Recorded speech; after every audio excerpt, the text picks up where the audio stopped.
Hi ಎಲ್ರಿಗೂ ನಮಸ್ಕಾರ. ನಮ್ಮ ಯೂಟ್ಯೂಬ್ ಚಾನಲ್ಗೆ ಸ್ವಾಗತ. ಇವತ್ತು ಮಾರ್ನಿಂಗ್ ಎದ್ದು ನಮ್ಮ ದೊಡ್ಡಬಳ್ಳಾಪುರದಿಂದ 120 ಕಿಲೋಮೀಟರ್ಸ್ ಇರೋ ಪೆನ್ಕೊಂಡ ಫೋರ್ಟ್ಗೆ ಹೋಗಬೇಕು ಅಂತ ಹೋಗ್ತಾ ಇದ್ದೀವಿ. ಇಲ್ಲಿ 5ಗೆ ಬಿಡಬೇಕಾಗಿತ್ತು. ಇಲ್ಲಿ ಪ್ಲ್ಯಾನ್ ಮಾಡಿದ್ರೆ ಎದ್ದಿರಲಿಲ್ಲ ಅಂದ್ಬಿಟ್ಟು 6ಗೆ ಬಿಡ್ತಾ ಇದ್ದೀವಿ. ಅದಾದಮೇಲೆ ಇಲ್ಲಿ ಬರಬೇಕಾದ್ರೆ ರೋಡಲ್ಲಿ ಒಂದು ಬೋರ್ಡ್ ತೋರಿಸ್ದೆ, ಅದರಲ್ಲಿ ಸ್ಪೀಡಾಗಿ ಹೋಗಬೇಡಿ ಅಂತ ತೋರಿಸಿದ್ದಾರೆ. ಬಟ್ ನಮ್ಮ ಜನಗಳು ಕೇಳ್ತಿರೋ ಚಾನ್ಸೇ ಇಲ್ಲ. ಅದಾದಮೇಲೆ ನಾವು ಹೆಂಗೋ ಬೇರೆ ಬಂದು ಸಾರ್ಥಕ ಆಯಿತು ಅಂದ್ಬಿಟ್ಟು ಸನ್ರೈಸ್ ನೋಡಿದ್ವಿ. ತುಂಬ ಚೆನ್ನಾಗಿ ಕಾಣಿಸ್ತಾ ಇತ್ತು. ಯಾವಾಗಾದರೂ ಒಂದು ಸಲ ನೋಡಿದಾಗ ಹಿಂಗೆ ಖುಷಿ ಆಗೋದು, ಬೇಗ ಇದ್ದೀವಿ ಅಂತ ಅಂದ್ಬಿಟ್ಟು ಸನ್ರೈಸ್ ನೋಡಿದ್ದಾದಮೇಲೆ ದೇವನಹಳ್ಳಿಗೆ ಬಂದು ಸ್ಟಾಪ್ ಮಾಡಿ ಅಲ್ಲಿ ಟೀ ಕುಡಿದು ಇಲ್ಲಿ ದೇವನಹಳ್ಳಿಗೆ ಹೋಗಿ ಬರೋ ಗಾಡಿಗಳನ್ನೆಲ್ಲ ನೋಡಿಕೊಂಡು ಗಾಡೀಲಿ ಪೆಟ್ರೋಲ್ ಹಾಕ್ಸ್ಬೇಕು ಅಂತ ಪೆಟ್ರೋಲ್ ಬಂಕಿಗೆ ಹೋದಾಗ ಮೋಸ್ಟ್ಲಿ ನಾವು ಬರ್ತೀವಿ ಅಂತ ಗೊತ್ತಾಗಿ ನಿನ್ನೆ ಝೀರೋ ಮಾಡಿದ್ರು ಅಂತ ಅನಿಸುತ್ತೆ. ಅದನ್ನು ನೋಡ್ಬಿಟ್ಟು ನಾನು ಹಿಂಗೆ ಅಂದ್ಕೊಂಡೆ, ಬಟ್ ಅವ್ರು ಏನಕ್ಕೆ ಝೀರೋ ಮಾಡಿದ್ರು ಅಂತ ಗೊತ್ತಿಲ್ಲ. ಅದಾದಮೇಲೆ ಎಲ್ಲರೂ ಹೋಗ್ಬೇಕಾದ್ರೆ ಬಾಡಿ ಕೈ ಕೊಟ್ಟು ಗಾಡಿ ಕೈ ಕೊಡಬಾರ್ದು ಅಂತಾರೆ. ಬಟ್ ನಮ್ಮ ಇದರಲ್ಲಾಗಿದ್ದು ಗಾಡಿ ಕೈ ಕೊಡ್ತು.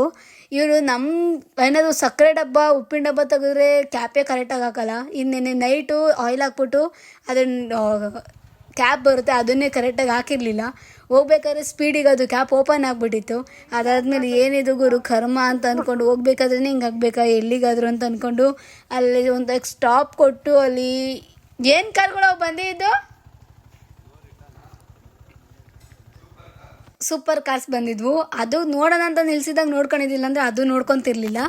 ನೆಕ್ಸ್ಟ್ ಮುಂದಕ್ಕೆ ಬಂದರೆ ನಮ್ದು ಹೆಂಗೋ ಸರಿ ಆಯಿತು ಅಂತ ಬಂದರೆ ಇಲ್ಲೊಂದು ಗಾಡಿ ಫ್ಯಾನ್ ಹಾಕಬೇಕು, ಫ್ಯಾನ್ ಹಾಕಿಲ್ಲ ಅಂದರೆ ಮುಂದಕ್ಕೆ ಹೋಗಲ್ಲ ಅಂತ ಸ್ಟಾಪ್ ಆಗೈತೆ. ಹೀಟಾದರೆ ಅದು ಗಾಡಿ ಓಡೋಲ್ಲ ಅಂತ ಹೇಳ್ತಿತ್ತು. ಅಯ್ಯೋ ಇದೊಳ್ಳೆ ಅದಕ್ಕೆ ಹೇಳೋದು, ಎಲ್ಲಿಗಾದ್ರೂ ಹೋಗ್ಬೇಕಾದ್ರೆ ಹೇಳಿ ಕೇಳಿ ಎಲ್ಲ ಗಾಡಿ ಪಾಡಿ ಎಲ್ಲ ನೋಡಿ ಎತ್ಕೊಂಡು ಹೋಗ್ಬೇಕಿಲ್ಲ ಅಂದರೆ ಹಿಂಗೆ ಆಗೋದು. ಮತ್ತು ಬರಬೇಕಾದ್ರೆ ಒಂದು ಸ್ಪಾಟ್ ಔಟ್ ಬೇರೆ ಆಗ್ಬಿಡ್ತು. ಫಸ್ಟ್ ಟೈಮ್ ನಾನು ಲೈಫಾಗಿ ನೋಡಿದ್ದು.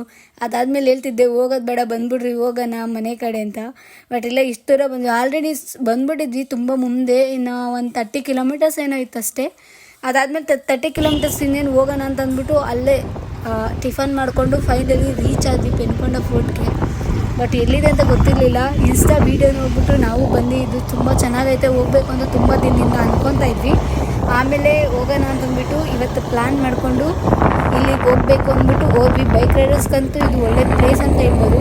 ಸ್ಟಾರ್ಟಿಂಗ್ ಬರಬೇಕಾದ್ರೆ ಏನೂ ಇರಲಿಲ್ಲ, ಒಂದು ಗಾಡಿನೂ ಕಾಣಿಸಿಲ್ಲ, ಯಾವುದೋ ದಾರಿಗೆ ಬಂದುಬಿಟ್ಟಿದ್ದೀವಿ, ಯಾವ ದಾರಿ ಅಂತಲೇ ಗೊತ್ತಾಗ್ತಿಲ್ಲ ಅಂತ ಅಂದ್ಕೊಂಡ್ವಿ. ಅದಾದಮೇಲೆ ಮುಂದೆ ಬಂದೇ ಗೊತ್ತಾಗಿದ್ದು ರೋಡು ತುಂಬ ಚೆನ್ನಾಗಿತ್ತು ಬೈಕ್ ರೈಡರ್ಸ್ಗೆಲ್ಲ.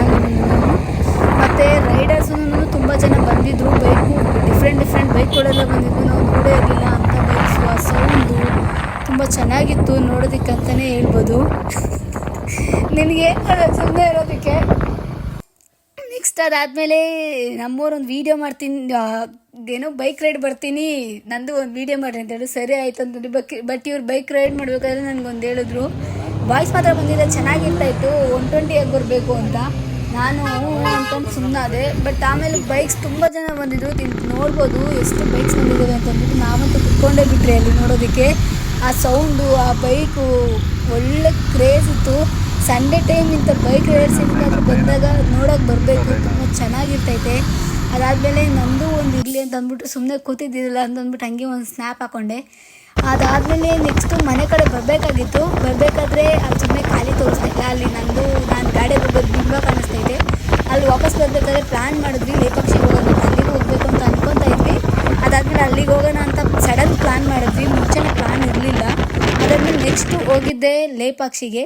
ಅದ್ರ ಬಗ್ಗೆ ನನಗೆ ಅಷ್ಟೊಂದು ಗೊತ್ತಿಲ್ಲ, ಫಸ್ಟ್ ಟೈಮ್ ಹೋಗ್ತಿರೋದು. ನನಗೆ ಗೊತ್ತಿರೋಷ್ಟು ನಾನು ಇದ್ರ ಬಗ್ಗೆ ಹೇಳ್ತಿದ್ದೀನಿ. ಇದಕ್ಕೆ ಲೇಪಾಕ್ಷಿ ಅಂತ ಏನಕ್ಕೆ ಹೆಸರು ಬಂತು ಅಂತಂದರೆ, ತ್ರೇತಾಯುಗದಲ್ಲಿ ರಾವಣ ಜಟ ಎಂಬ ಪಕ್ಷಿನ ಕೊಂದಾಗ ಆ ಪಕ್ಷಿ ಈ ಜಾಗದಲ್ಲಿ ಬಂದು ಬಿತ್ತಂತೆ. ಆ ಪಕ್ಷಿನ ರಾಮ ನೋಡಿಬಿಟ್ಟು ಲೇ ಪಕ್ಷಿ ಅಂತ ಕರೆದಾಗ ಇದಕ್ಕೆ ಲೇಪಾಕ್ಷಿ ಅಂತ ಹೆಸರು ಬಂತು ಅಂತ ಹೇಳ್ತಾರೆ. ನಾನಿವಾಗ ಮುಂದೆ ತೋರಿಸ್ತಿರೋದು ವೀರಭದ್ರ ಸ್ವಾಮಿ ಟೆಂಪಲ್ಲು. ಅದಾದಮೇಲೆ ಲೇಪಾಕ್ಷಿ ಅಮ್ಮನ ತೋರಿಸ್ತಾ ಇದ್ದೀನಿ. ಇಲ್ಲಿ ಏನು ಇಟ್ಟಿದ್ದಾರೆ, ಇದು ಗುಡಿ ಏನು ಇಲ್ಲ ಅಂತಂತಂದರೆ ಯಾವುದೋ ಮೈ ಮೇಲೆ ಈ ಲೇಪಾಕ್ಷಿ ಅಮ್ಮ ಬಂದು ಹೇಳಿದ್ರಂತೆ, ಎಲ್ಲ ಕಲ್ಲೂ ಸುತ್ತಾಡಿ ಈ ಕಲ್ಲು ಹತ್ರ ಬಂದು ನಾನು ಇದೇ ಕಲ್ಲಲ್ಲಿ ಇದ್ದೀನಿ ಅಂತ. ಅದಕ್ಕೋಸ್ಕರ ಆ ದೇವ್ರನ್ನ ಮಾಡಿಸ್ಬಿಟ್ಟು ಅಲ್ಲಿ ಇಟ್ಟಿದ್ದಾರೆ. ಅದಾದಮೇಲೆ ಅಲ್ಲಿ ಕಲ್ಲುಗಳಿದ್ದಾವೆ.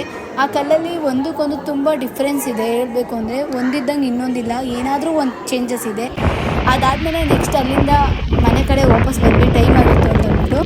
ಇಲ್ಲಿ ನನಗೆ ಅನಿಸಿದ್ದು ಬಿಸಿಲು ಅಂದರೆ ಆಂಧ್ರ ಅಂದರೆ ಬಿಸಿಲು ಅಂತ, ಸಿಕ್ಕಾಬಟ್ಟೆ ಬಿಸಿಲಿತ್ತು.